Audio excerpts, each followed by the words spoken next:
Bienvenue sur Tendance économique, un magazine de reportage et d'analyse des enjeux de la croissance économique sur le continent africain.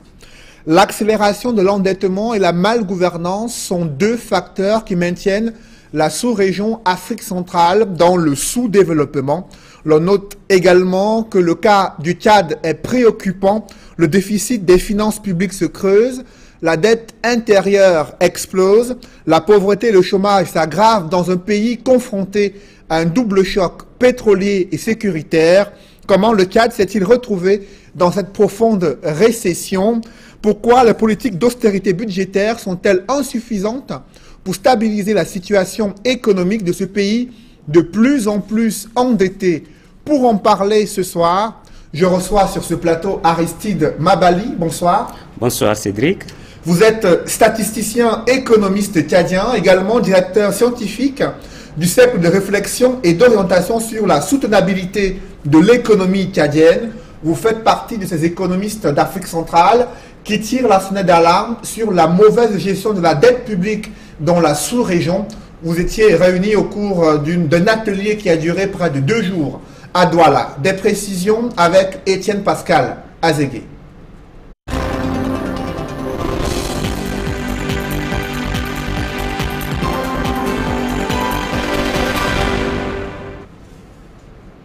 Peuvent expliquer aujourd'hui les causes du surendettement en Afrique centrale. En plus des programmes d'investissement financés par la dette extérieure, d'autres facteurs tels que les déficits budgétaires et les chocs exogènes sont entre autres raisons de ce surendettement. L'État peut s'endetter parce qu'il est parti chercher des ressources pour réaliser une opération d'investissement ou même de fonctionnement. Par exemple pour payer les salaires, ça arrive. Mais l'État peut également s'endetter de manière purement involontaire. Par exemple, lorsqu'il accumule les arriérés. C'est-à-dire qu'il passe des commandes aux entreprises. Quand les entreprises ont réalisé les marchés, il n'est pas capable de les payer. C'est une dette. Ces dernières années, la dette intérieure de certains pays d'Afrique centrale, tels que le Cameroun, a accru. Par exemple, en 2014, notre pays enregistrait un taux de 31,1% de dette extérieure par rapport au total de sa dette publique. Pour l'économiste Dieudonné Somba, cela est dû à une mauvaise politique de gestion. Nous sommes ici devant la problématique des politiques économiques elles-mêmes. Parce que la situation qu'on vit aujourd'hui traduit en fait une défaillance même dans les options politiques qui ont été prises. Tous les pays ne sont pas dans la même situation que nous. Mais lorsque vous avez un système politique qui ne repose que sur une ou deux matières premières, mais le jour où ces matières premières-là, les cours s'écroulent, c'est fini, vous êtes perdus. Les échanges qui ont cours à Douala, sous l'égide de la société civile, vont permettre de définir les besoins en renforcement de capacité dans le domaine de la création des marchés financiers plus profonds, à même d'empêcher les pays de la sous-région Afrique centrale de se surendetter.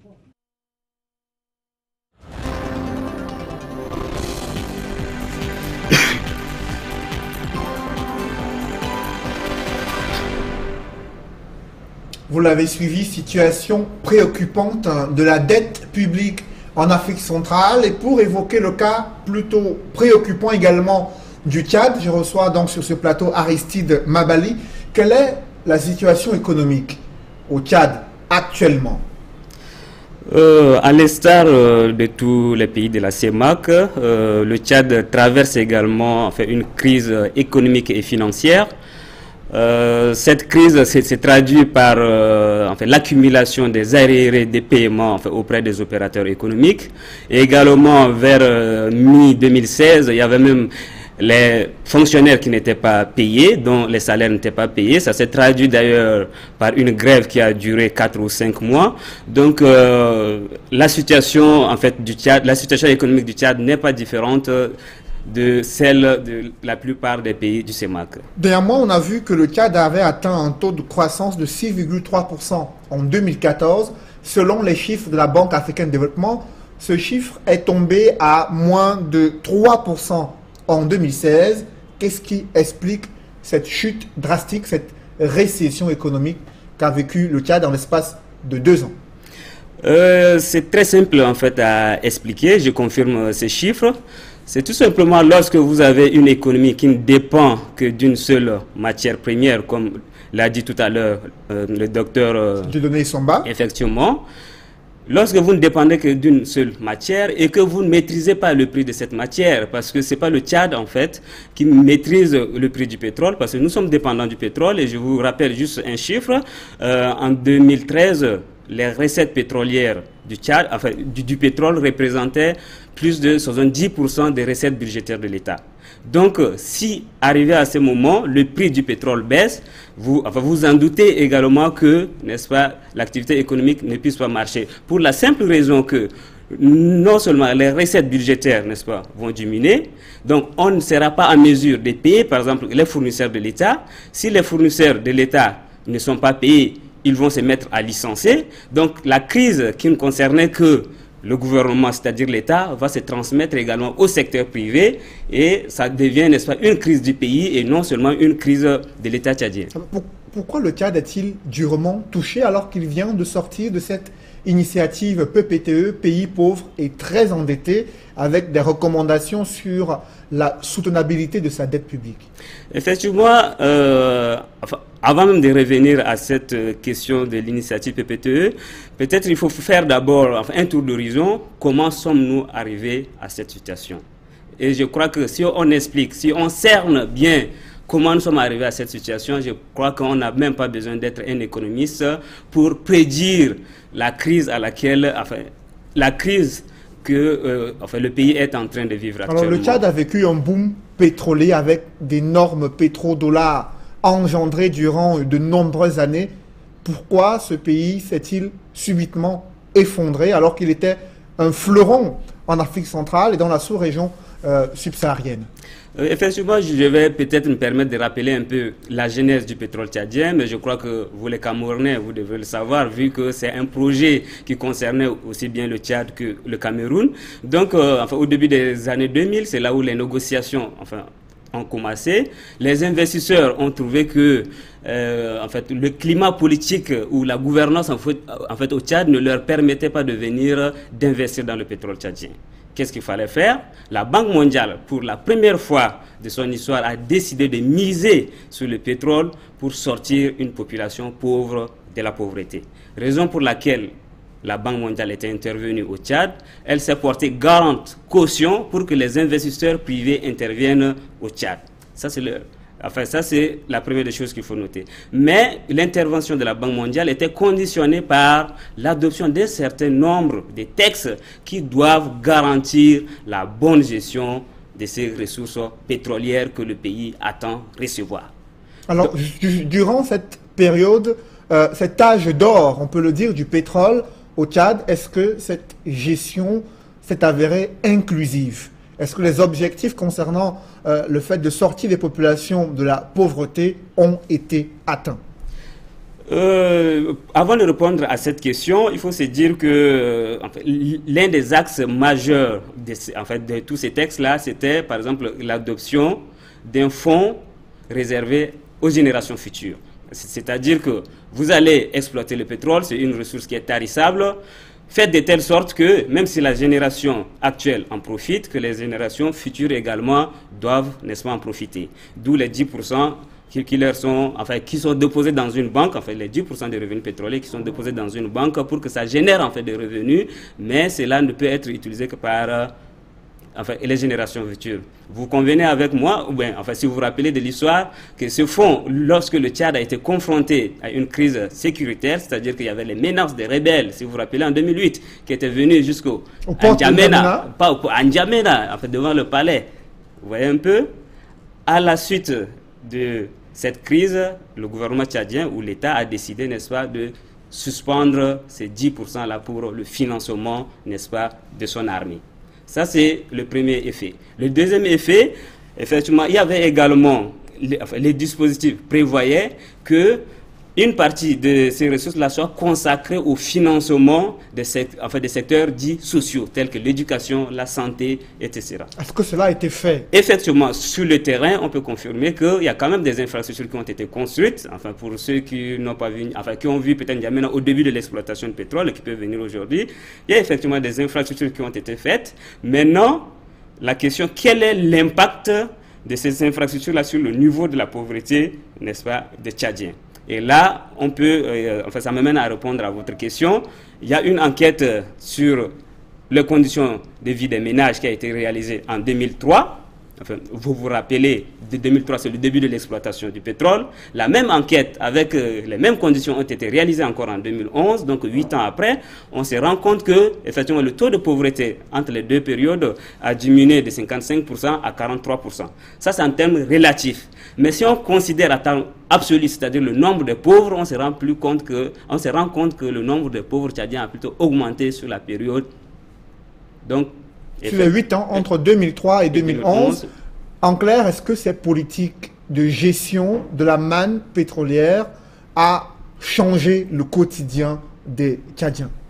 Je ne saurais répondre par l'affirmatif, pour la simple raison que, si vous vous rappelez, dès le début de l'exploitation du pétrole, le Tchadien lambda attendait à ce que le panier de la ménagère s'améliore, que le pouvoir d'achat du Tchadien s'améliore. Or, ça n'a pas été le cas. Qu'est-ce qu'il fallait faire? En ce moment, tous les syndicats, presque tous, se sont dit, si l'exploitation du pétrole que nous attendions de tous nos voeux pour changer nos conditions de vie, si cela n'arrive pas à faire de telle sorte que nos conditions changent, augmentons les salaires. Donc, sur cette période, il y avait des acquis sociaux qui étaient accordés. Vu que le gouvernement également avait des revenus pétroliers qui lui tombaient sur la tête, des fois même le prix du pétrole sur le marché international était supérieur aux projections qui étaient faites sur le plan national. C'est-à-dire donc il y avait des ressources inattendues qui venaient et le gouvernement s'est mis, n'est-ce pas, à accorder des acquis sociaux. Moi, c'est que j'ai dit dans un de mes textes, en fait, le gouvernement a acheté en fait la stabilité sociale sur cette période-là. Pour vous donner un chiffre, sur la période 2004 jusqu'à 2015, la masse salariale a été multipliée par 450%. Or, comme je le disais, nous sommes une économie qui ne dépend que du pétrole. Les recettes fiscales, c'est-à-dire les recettes propres de l'État, n'arrivaient plus à couvrir la masse salariale. Donc, justement, le gouvernement tchadien a toujours compté sur le pétrole pour pouvoir résoudre tous les problèmes. Alors, est-ce qu'il a prévu cette crise pétrolière qui arrivait? Où est passé donc cet argent du pétrole? Est-ce que tous les jours on semblait le dépenser au Tchad, en sachant que l'année prochaine encore, la manne pétrolière tomberait de la vente de ce carburant-là? En fait, malheureusement, c'est le paradoxe qu'on constate partout, et ce paradoxe est connu d'ailleurs sur l'appellation de la malédiction des ressources naturelles. En fait, des pays qui bénéficient des ressources, au lieu de transformer ces ressources-là en des infrastructures pour améliorer en fait les conditions de vie de la population, il va s'avérer à un certain moment que en fait ces ressources-là vont être plutôt utilisées à d'autres fins. Donc l'exploitation du pétrole va être liée en fait au déclenchement de conflits, va être liée à la corruption, va être liée à la mauvaise gouvernance.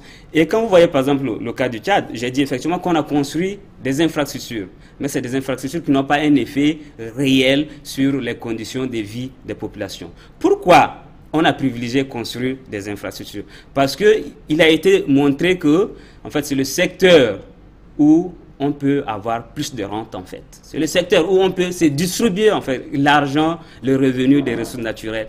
Et malheureusement, on ne s'est pas posé la question de l'efficacité en fait de ces infrastructures-là. Donc vous posez le problème de l'orientation des investissements publics durant cette période où l'argent du pétrole coulait à flot. Aujourd'hui, la crise pétrolière est là, mais aussi une crise sécuritaire aiguë qui affecte les performances de l'administration publique et les caisses de l'État tchadien. Comment est-ce que vous vivez cette situation au Tchad?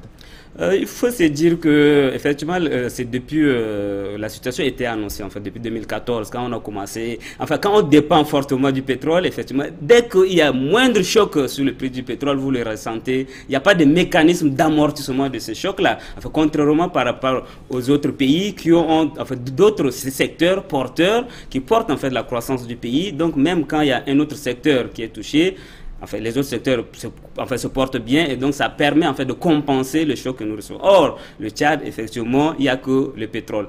Donc, dès que à partir du second semestre de 2014, quand le prix du pétrole a commencé à baisser, on a du mal à payer les fonctionnaires. Donc, comme je vous disais tantôt, il y avait des fois les fonctionnaires traînaient avec 2 ou 3 mois d'arrivée de salaire avant d'être payés. Heureusement, la situation a été réglée récemment. En fait, c'est-à-dire à partir de janvier 2016, les fonctionnaires reçoivent régulièrement leur salaire, mais avec l'appui budgétaire en fait, des partenaires au développement du pays. Et du FMI également. Effectivement, du FMI qui vient d'accorder, par exemple, enfin, un prêt de 312 milliards en fait, de dollars pour en fait, le gouvernement tchadien sur la période en fait, des 3 prochaines années.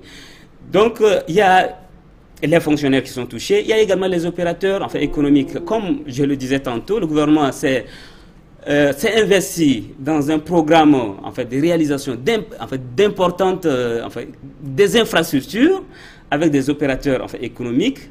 Or, arrivé à un certain moment, on n'arrive plus en fait à régler ces opérateurs, n'est-ce pas, économiques. Comment ça s'est fait? C'est-à-dire qu'il y a des prestations qui ont été déjà faites, mais on n'arrive pas à les régler. Normalement, dans les textes, on dit qu'au bout de 90 jours, on est censé en fait régler lorsque le prestateur a déjà rendu ce qu'il devrait faire. Ce qui fait augmenter la dette. La dette intérieure, effectivement. Et justement, quel est l'impact de cette augmentation de la dette intérieure sur la gestion de l'endettement de façon globale du Tchad?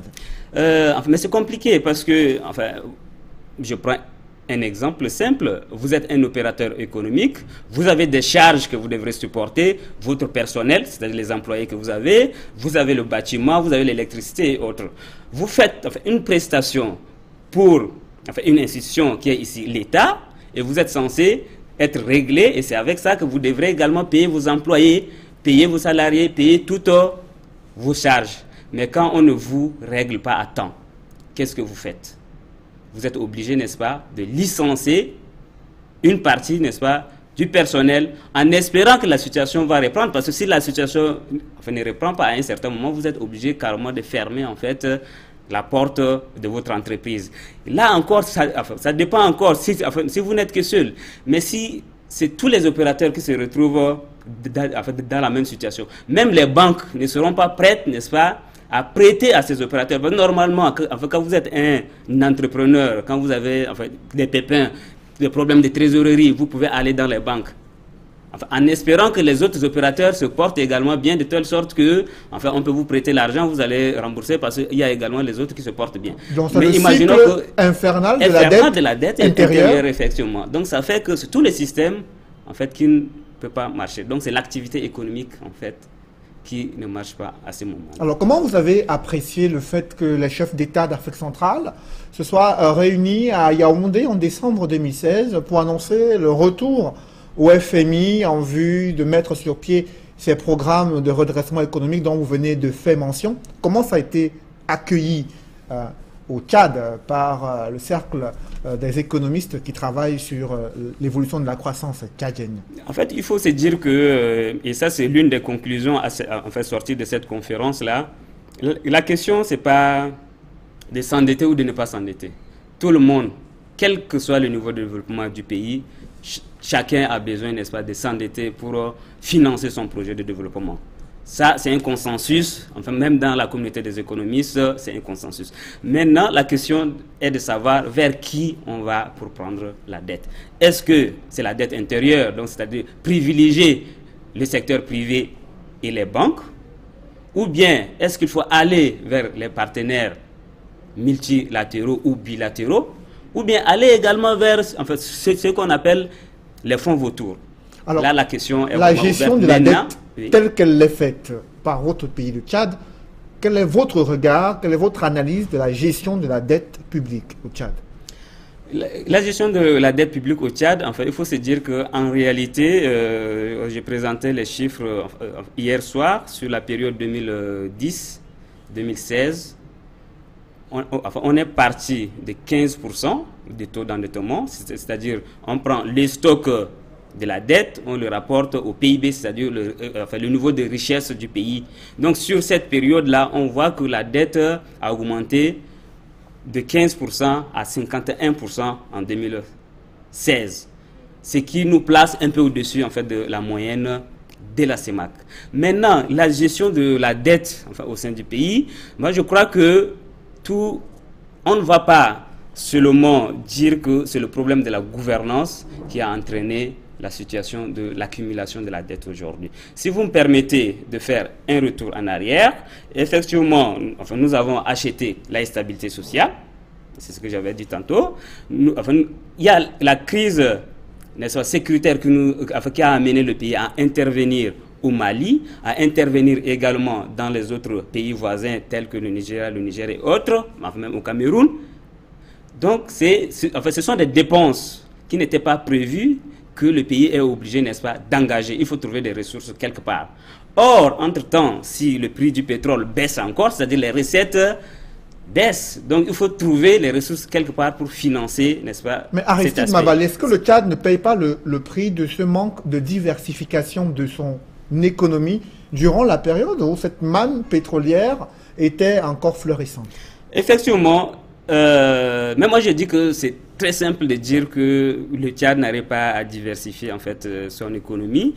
C'est depuis les années, depuis le début des indépendances, que dans tous les pays africains, on dit qu'il faut diversifier nos économies pour ne pas être dépendants d'une seule ressource, de telle sorte que quand cette ressource, le prix ne marche pas bien sur le marché international, que nous subissons l'effet, nous subissons la crise. Maintenant, comment faire pour diversifier nos économies? Moi, je pense que la question reste ouverte et tous les pays, en fait, la plupart des pays de la CEMAC n'arrivent pas à le faire, à part le Cameroun qui s'en sort mieux aujourd'hui. Justement, qu'est-ce qui explique cette difficulté? Des réformes structurelles ont été préconisées au niveau sous-régional, mais aussi par la Banque africaine de développement. Et bien sûr, sur le plan agricole, le Tchad possède quelques atouts, mais comment justement transformer tout ce potentiel? Qu'est-ce qui bloque jusqu'ici? Effectivement, l'analyse peut se faire à deux niveaux. Le premier niveau, il y a ce qu'on appelle l'économie politique des réformes, c'est-à-dire comment arriver à réussir une réforme dans un pays. Quand on parle de diversification, c'est une réforme, mais comment arriver à mettre en place? Quand vous décidez, il y a une situation de rente qui est déjà là, vous décidez de changer cette situation. Ça veut dire que vous créez forcément des perdants. Ceux qui avaient la situation de rente. Vous créez une situation de telle sorte que ceux-là ne vont plus être en mesure de recevoir, n'est-ce pas, ces rentes-là. Et donc, ils sont en mesure de s'opposer contre la réforme que vous êtes sur le plan, n'est-ce pas, de mettre en place. Et généralement, ce sont des groupes, ce sont des lobbies qui sont même plus forts même que les États de foi. Moi, je vous prends un exemple pour illustrer cela. Au Tchad, on s'était dit à un certain moment, pourquoi nous importons le ciment du Cameroun? Pourquoi nous importons le ciment du Nigeria? Pourquoi nous ne pouvons pas produire sur place? Les gens ne voulaient pas parce que à un certain moment, il y avait des gars, il y avait des personnes, il y avait des investisseurs qui avaient le monopole de l'importation, par exemple, du ciment au Tchad. Donc, ils bénéficiaient de cette situation de rente. Donc, les politiques publiques tchadiennes sont prises en otage, effectivement, par ces groupes-là. Donc, maintenant, arrivé à un certain moment, on a réussi quand même à avoir maintenant 2 cimenteries, mais je vous assure aujourd'hui qu'il n'y a pas de différence actuellement entre le prix du ciment du Tchad avec le prix du ciment du Cameroun ou du Nigeria, alors qu'on a créé la cimenterie chez nous. Il faut vous poser la question, qu'est-ce qui ne va pas? Autrement dit, il n'y a pas une solution miracle à donner à cette question, mais c'est de réfléchir. Lorsqu'on veut mettre en place une réforme, il faut prendre en compte tous les enjeux, tous les intérêts. C'est-à-dire que quand on va mettre en place cette réforme, il va y avoir des perdants. Comment aller ensemble avec ces perdants-là qui puissent pas seulement perdre, parce que s'ils doivent tout perdre, ils sont prêts, et ça c'est l'instinct humain. Quand vous devrez perdre, vous devrez battre pour garder vos acquis. Aristide Mabali, vous êtes statisticien, économiste tchadien.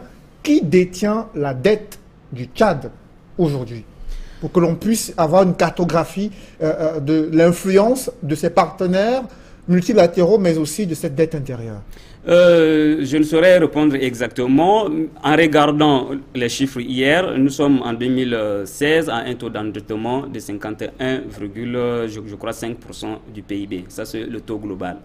Quand on regarde la composition entre la dette intérieure et la dette extérieure, on voit que la dette intérieure est environ au-delà de 55% du montant global de la dette en fait, du Tchad. Quelles sont les conséquences la dette extérieure? Allez-y, précision. Oui, donc la dette extérieure maintenant se composait entre la dette privée, en fait, donc bilatérale, que les pays comme la Chine, par exemple, n'est-ce pas, contractent, enfin, que le Tchad contracte auprès des pays comme la Chine et autres.